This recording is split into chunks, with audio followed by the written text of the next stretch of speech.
Yes, well, we're live outside Zarzuela Royal Palace, the King's residence here in Madrid, where Foreign Minister Wang Yi is set to meet with King Felipe VI.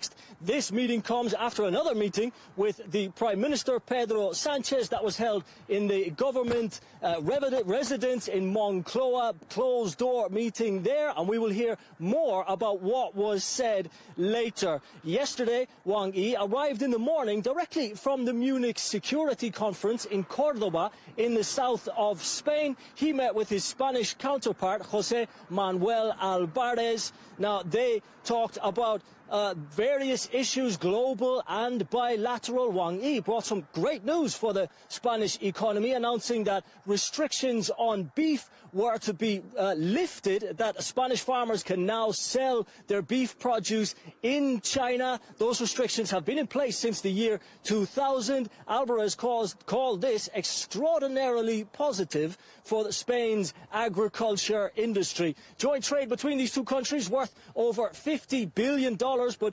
40 billion of that is Spain buying from China. Spain buys more from China than it does from any other country. So the country is keen to redress that issue. These beef announcements, part of that, of course. Wang Yi also announced that there will be other concessions, other opening up of the Chinese market in the cosmetic industry, for example, and in mutual investments, public investments. Now, last year, Pedro Sanchez visited China, met with Chinese President Xi Jinping, where a deal was struck to allow some agri-food deals, Spanish almonds, Spanish persimmons, for example, to be sold on the Chinese market.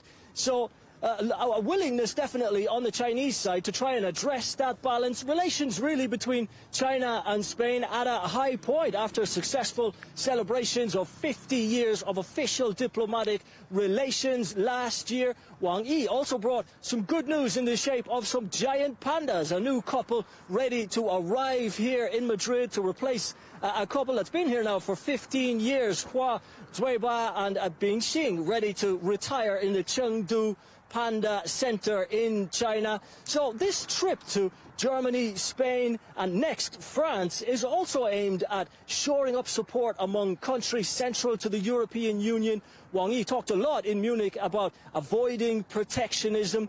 After the meeting here with the King of Spain, Wang Yi will fly to France for the China-France Strategic Dialogue, the first important visit between the two countries this year, according to China's Ministry of Foreign Affairs. A very important year for China and France, 60 years of official celebrations, diplomatic relations being celebrated. So aims there are to deepen strategic communication, advance practical cooperation, along with fostering more people-to-people and cultural exchanges.